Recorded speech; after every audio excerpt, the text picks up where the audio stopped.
E aí, cinéfilos, começando nossa última fita do ano de 2020.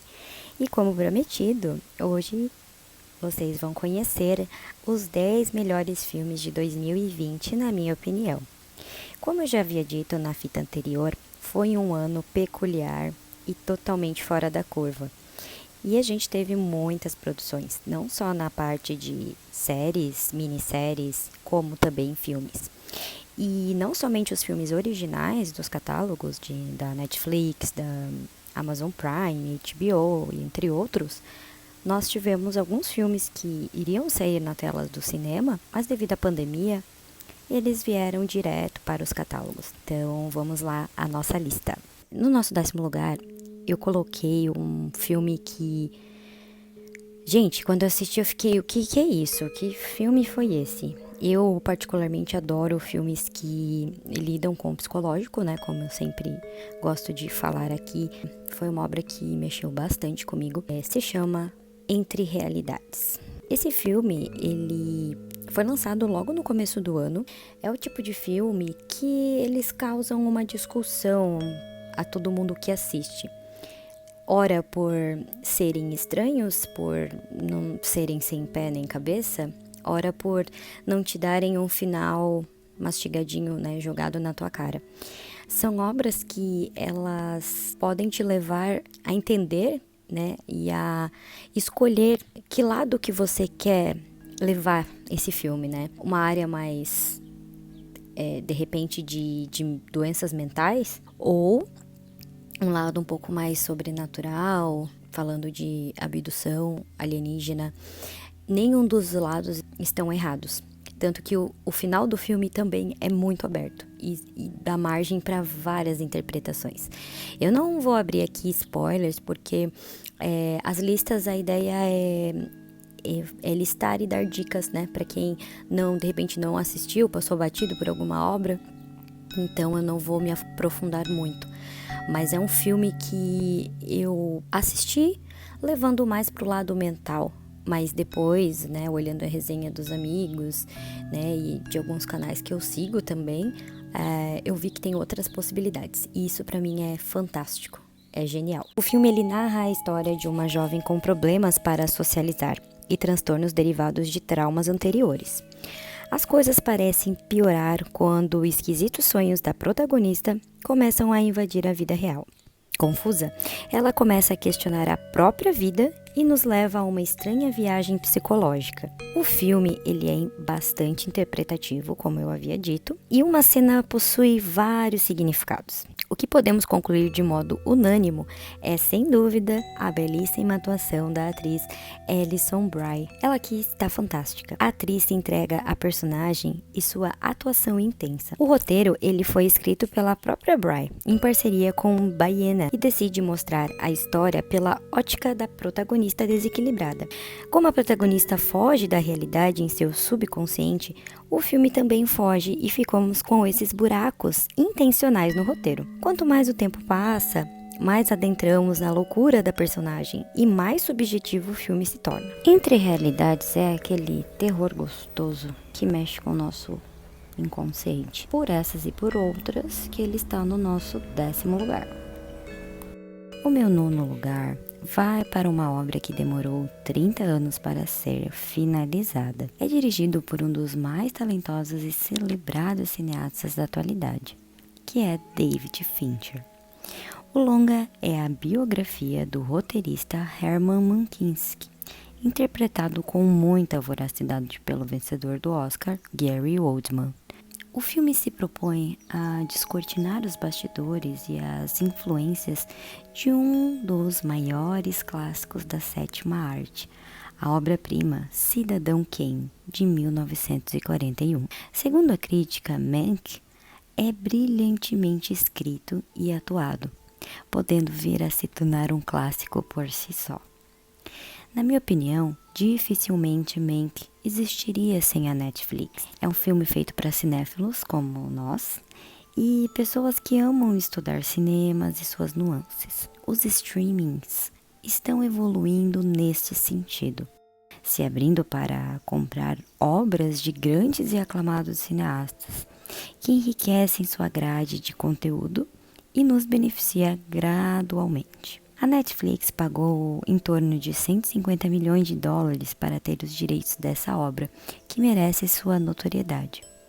Fincher queria recriar a mesma atmosfera de Cidadão Kane, e então o filme tinha que ser em preto e branco. É um filme importante, pessoalmente, para Fincher, pois o roteiro é de seu pai, que não era cineasta, mas tinha muito apreço e aspiração para tal qual. Por isso, então, que Mank está no nosso 9º lugar. Em nosso 8º lugar, nós temos o grande filme O Homem Invisível. A história acompanha Cecilia Cass, interpretada pela Elizabeth Moss, que aqui entrega a verdade do filme. Ela carrega uma atuação visceral e o longa ganha uma brilhante abordagem graças à sua incrível Cecília, uma mulher que, após fugir de um relacionamento abusivo, recebe a notícia de suicídio de seu ex-marido. Ela tenta reconstruir sua vida. No entanto, seu senso de realidade é questionado quando ela começa a suspeitar que seu falecido marido não está realmente morto. Apostando em contar uma história sobre relacionamento abusivo e gaslighting, o filme aborda com cuidado e maestria, dentro do gênero de terror e suspense, esses temas. Como eu já comentei aqui, nós estamos acostumados com as nossas convenções de terror do gênero, mas aqui elas ganham força ao criar uma atmosfera e sentimento, ao mostrar o vazio, o silêncio. Será que ele está morto mesmo? Será que ele está ali no ambiente? Será um delírio de Cecília? Esse tema de invisibilidade já foi abordado inúmeras vezes no cinema, mas esta obra soube dar um frescor e um suspense que ganhou notoriedade quando foi lançado, no começo desse ano, em meados de fevereiro. Outro ponto forte da trama é conseguir demonstrar com inteligência o processo de deslegitimação da vítima, que apesar de ter todos os motivos para ser ouvida, é tratada como insana. As consequências que ela e as pessoas que estão próximas a ela sofrem, e por ela ser ignorada e tratada como alguém que enlouqueceu, torna aqui o terror real, e que foi adicionado de maneira inteligente à trama. O Homem Invisível se beneficia de uma fotografia inteligente para desenvolver a história. Isso porque o vilão do filme não pode ser visto, mesmo em ambientes bem iluminados. Isso afasta a necessidade de depender de cantos escuros para se esconder. Aqui, os cantos escuros servem para assustar Cecília, que se sente ameaçada por estar sendo vigiada o tempo todo. E isso tudo ajuda a elevar a tensão do filme. Homem Invisível é uma atualização cruel, embora real e necessária. Porém, pode criar gatilhos em pessoas que já passaram por abusos domésticos ou algo desse tipo. Em algumas cenas, estas abordagens podem incomodar vários telespectadores. Por isso, é um tema bem delicado, mas que aqui foi abordado com muita maestria. E por isso, essa obra está no nosso 8º lugar. Se eu pudesse definir com uma palavra a minha experiência vendo Devorar, seria inquietude. O meu notável desconforto ao me remexer na cadeira, ao balançar as minhas pernas incansavelmente durante o filme, quase que todo, se deu pelas inúmeras questões que ele se propõe a abordar. Com um gênero de suspense dramático e com uma atmosfera setentista que agrada muito, a obra foi uma das grandes surpresas na linha cult para mim deste ano. Isso é curioso, já que, a princípio, o conflito que se propõe a contar, e até mesmo a sua história, ele já foi retratado diversas vezes. De uma premissa simples, o longa é uma grata e rica experiência, pois desperta questões sem necessariamente colocá-las de maneira didática na tela. O filme acompanha a história de Hunter, vivida com um minimalismo impressionante por Hayley Bennett. Aqui, ela é dona de casa e é casada com o ricaço Rich. Ao descobrir que está grávida, ela começa a desenvolver uma compulsão por engolir objetos variados. No primeiro ato do filme, não apenas os conflitos são propostos, mas algumas discussões são colocadas na mesa. É fácil assistir aos minutos iniciais de Devorar e identificar questões como opressão de classe e gênero, solidão da mulher, repressão, humilhação, silenciamento e abuso em uma relação amorosa heterossexual, que sim, tem algum afeto, porém carece de conexões. Rich, o marido de Hunter, é um bebezão mimado e cercado por privilégios, que sim, ama sua esposa, porém é egoísta e controlador demais para perceber suas carências mais óbvias.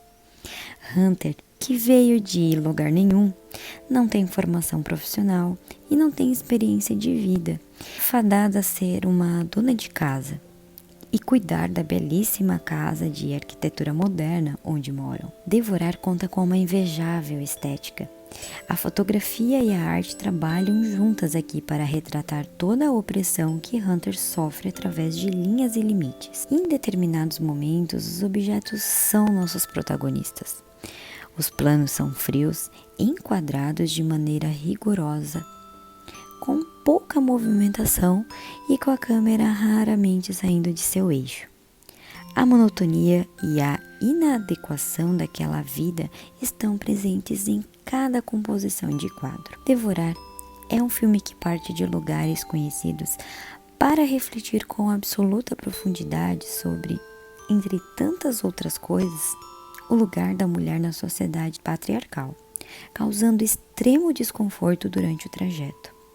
Tanto o incômodo pelas reflexões que o filme impulsiona, como o incômodo visual e sonoro, percorrendo por tantas imagens repulsivas que levam o espectador para lugares de onde não se pode sair sem se questionar. É um filme que causa melancolia pura. Em sexto lugar, nós temos o grande filme O Poço.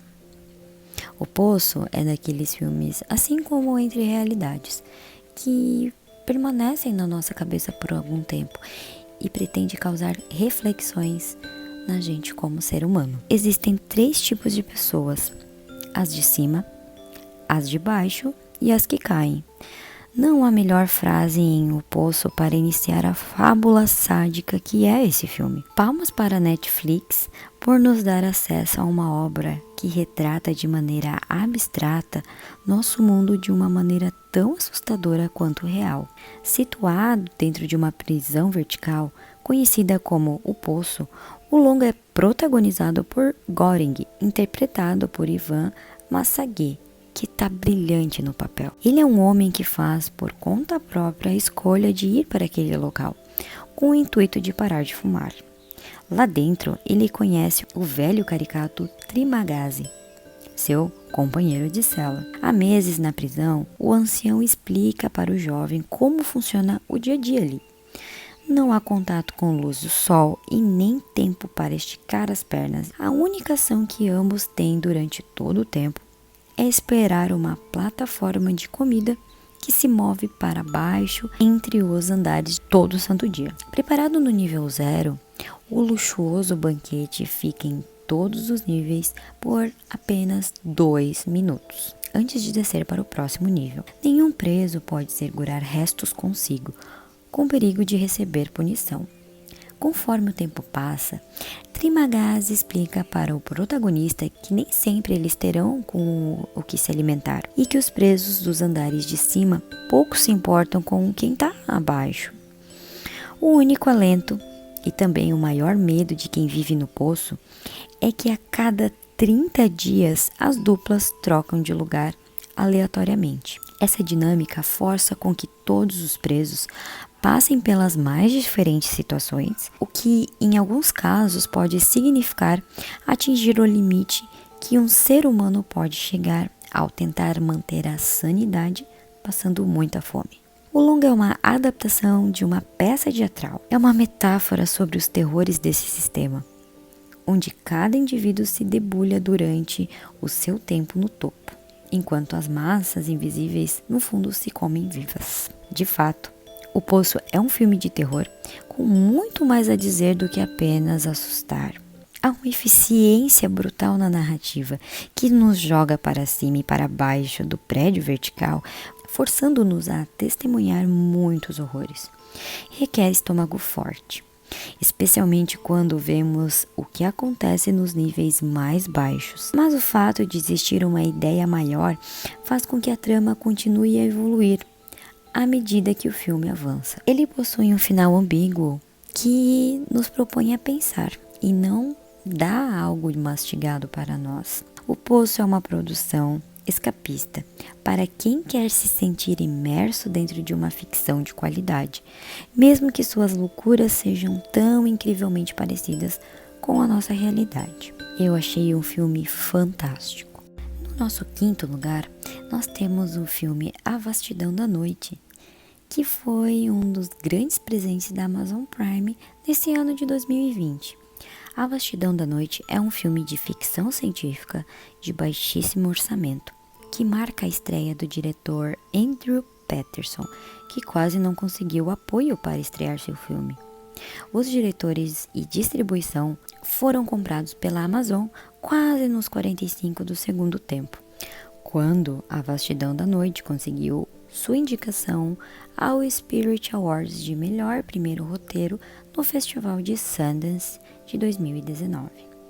A trama se passa nos anos 50 e acompanha a telefonista Faye e o radialista Everett durante uma noite na pequena cidade norte-americana de Cayuga, no Novo México. Eles têm que trabalhar em uma noite em que toda a cidade estaria ocupada com um jogo de basquete no ginásio da escola local e acabam testemunhando uma série de acontecimentos estranhos, possivelmente relacionados a aparições alienígenas. A ambientação é uma clara homenagem ao clássico The Twilight Zone, reforçada por recortes de trechos que passam em uma tela de televisão antiga. Além de deixar claro que se trata de uma ficção, é como se nós mesmos fôssemos convidados a voltar para os anos 50 e assistir a tudo como se estivéssemos naquela época. O curioso aqui sobre A Vastidão da Noite é que a história não tem nada demais. O que mais importa aqui é o que está se desenrolando, pois não há absolutamente nada de muito chamativo. No entanto, como tudo se desenvolve, é um diferencial e tanto. Para uma obra tão simples se tornar algo interessante, porém, todos os aspectos técnicos teriam que se destacar de alguma forma. E é exatamente isso que acontece aqui. Direção, fotografia e principalmente a trilha sonora, roteiro e atuações fazem com que essa obra seja única. Fica muito perceptível o jeito como o cinema pode manipular as sensações do público com seus recursos técnicos, algo que é feito maravilhosamente por Patterson aqui. Esse filme poderia passar desapercebido e ser apenas mais um sci-fi com vibe nostálgica, mas A Vastidão da Noite tem o seu valor e consegue ser muito mais que isso. Eu acho que vale muito a pena para quem gosta de filmes com essa característica antiga que sempre nos chama a atenção, merece conhecer A Vastidão da Noite. Aqui ele ocupa o nosso quinto lugar.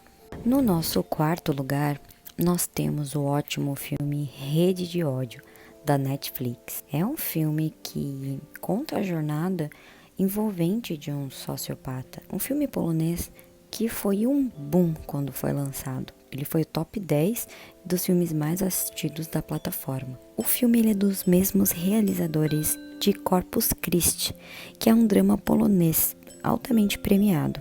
E aqui esse drama conta a vulnerabilidade social em relação ao uso das tecnologias correntes por um protagonista interessante, complexo e repressível. O filme ele é uma jornada sobre o personagem. As reflexões sobre a utilização nefasta de recursos da internet são um poderoso contexto para o maior interesse da obra, que é trabalhar seu protagonista, ou melhor, seu antagonista. Tomás é um jovem que veio do interior da Polônia para a capital Varsóvia. Em busca de aceitação, o rapaz traça um caminho de decisões e consequências pautado por suas dificuldades emocionais.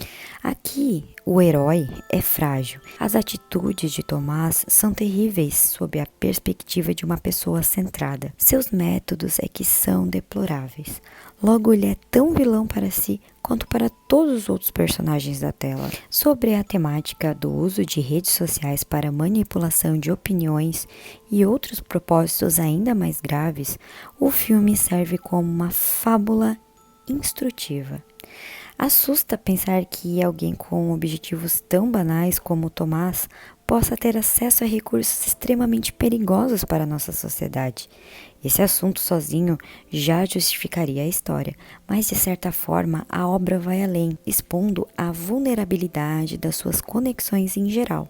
É um filme que nos põe a pensar o que a tecnologia pode beneficiar e pode nos manipular. Essa obra mexeu muito comigo e foi um grande filme de 2020.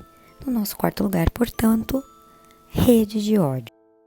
E começando o nosso ranking aqui, em terceiro lugar, eu não tinha como deixar essa obra de fora, O Diabo de Cada Dia, da Netflix, que é uma reflexão bem pesada sobre o mal de cada um. Esse longa, dirigido por Antônio Campos, é uma reflexão sobre o mal dentro de cada um. A gente tem dor e sofrimento constantes e ocasionados pelo mal. Nós temos vários protagonistas no emaranhado de subtramas que no final tem sua conclusão e todo mundo, de alguma forma, está entrelaçado nessa história. Personagem é o que não falta em Diabo de Cada Dia. São tantos atores e atrizes de qualidade que não é uma missão fácil de dar espaço e desenvolvimento para cada um. A solução que o diretor encontrou foi trabalhar com blocos narrativos, onde vemos uma parte da história de certo personagem e assim que esse recorte acaba, normalmente de forma trágica, já estamos visualizando um novo núcleo. O inferno que nós mesmo criamos nunca deixa de existir. É um filme sobre o pessimismo, sobre o mal. E isso que ele busca retratar da forma mais aterradora possível. Quando o mal toma conta, e isso acontece em qualquer lugar, afinal, nós que o carregamos, não importa mais a fé, não existe mais segurança, não temos mais perdão. O inferno que nós mesmo criamos nunca deixa de existir. Essa é uma obra visceral que ficou marcada em 2020 e ocupa o nosso pódio no terceiro lugar. No nosso segundo lugar, nós temos a obra mais esperada por mim em 2020, que é Estou Pensando em Acabar com Tudo, do grande diretor Charlie Kaufman. Eu li esse livro há algum tempo e eu fiquei sabendo que essa adaptação viria em 2020. Logo que o filme foi lançado, eu assisti e já saí correndo para escrever a resenha e fazer a dica de filme. É a adaptação de um livro e é uma obra produzida pela Netflix que reafirma as peculiaridades do seu diretor e sua extrema habilidade em adentrar o inconsciente humano. Insatisfeita em seu relacionamento com o namorado Jake, uma jovem mulher lamenta os rumores adotados em sua vida, enquanto questiona se deve ou não levar a relação adiante. Quando o parceiro resolve apresentá-la para seus pais, a protagonista decide então adiar essa resolução da incógnita, enquanto tenta se reencontrar durante a viagem, buscando usar a visita para acalmar a confusão de pensamentos em sua mente. Ao chegar lá, entretanto, ela percebe que a família possui estranhos comportamentos. Essa é a intrigante trama que Kaufman adapta com seu inconfundível DNA cinematográfico, adentrando assim em uma jornada dentro da própria psique para aprender a lidar com os próprios demônios, a embarcar em uma turbulenta jornada sobre os medos da consciência e os mecanismos que estes nos levam a adotar. É um filme que é atemporal. Eu não tinha como não colocar no nosso pódio esse filme. Eu tenho um vídeo aqui que você pode clicar no card, onde eu me aprofundo mais nessa obra. Fique tranquilo que não tem spoilers, mas aqui você consegue conhecer um pouquinho mais da obra e por que você merece assisti-la. Na minha opinião, estou pensando em acabar com tudo. Foi um filme valioso para 2020 e ele fica no nosso pódio em segundo lugar, porque é uma obra perfeita. E no nosso primeiro lugar, é óbvio que estaria o filme mais esperado do ano, na minha opinião, de uma das diretoras que eu mais gosto da sétima arte, Sofia Coppola. A gente tem o divertidíssimo filme On the Rocks. On the Rocks é uma sensível comédia sobre uma mulher em crise por conta de um casamento desconfiante e refaz uma parceria entre a diretora Sofia Coppola e o ator Bill Murray, evocando aspectos do maior sucesso da autora, que vocês devem saber que é o filme Lost in Translation, de 2003. 17 anos depois de Lost in Translation, estrelada por Bill Murray e Scarlett Johansson, a cineasta lança On the Rocks pela plataforma de streaming Apple TV+. Com um tom ainda mais inclinado para a comédia, Sofia repete a parceria com o ator Bill Murray, no que pode ser interpretado como uma sequência espiritual desse filme de 2003. Aqui nossa heroína é Rashida Jones. A atriz interpreta a Laura, que é uma escritora em crise que cuida das duas filhas, enquanto o ausente marido Jim, interpretado por Marlon Wayans, se dedica integralmente à própria carreira. A atitude positiva de Laura não é suficiente, entretanto, para afastar uma suspeita crescente de que Jim talvez a esteja traindo. Sem muitos amigos com intimidade para conversar sobre esse assunto, resta a Laura pedir conselhos para seu pai, o bom vivant Félix, interpretado pelo Bill Murray. Como autora, a cineasta é adepta a buscar na própria vida inspirações. As semelhanças entre ela e Laura existem não só na caracterização física, mas nos valores familiares, nas filhas e possivelmente no tipo de relação com seu pai. Pode-se atribuir decisões bastante pessoais em torno do filme, o que oferece uma luz interessante aos conflitos internos de Laura e como talvez eles estejam relacionados com a própria diretora, assim como foi em Lost in Translation. Claro que a moral leva à transformação da nossa protagonista. Porém, os detalhes do passado das personalidades de Laura e Félix, que pautam seu relacionamento e explicam por que eles são como são, estão no texto do filme, de maneira elegante e envolvente, como só Sofia sabe fazer. Como sempre, é a riqueza de roteiro e direção de Coppola. Talvez sua protagonista em On the Rocks seja uma versão mais velha de Charlotte, de Lost in Translation, que por sua vez pode ter visto em Bob a mesma vibração do insuperável Félix. Se esse longa é realmente a sequência espiritual do outro, não importa. Ambos possuem atmosferas e tonalidades diferentes. A única certeza é que poucos artistas oferecem uma janela tão próxima para sua psique como Sofia Coppola. Por isso ela ganha o nosso ranking de primeiro lugar com o filme para mim mais esperado e aguardado de 2020, On the Rocks. Aguardem um novo quadro no nosso canal sobre os diretores.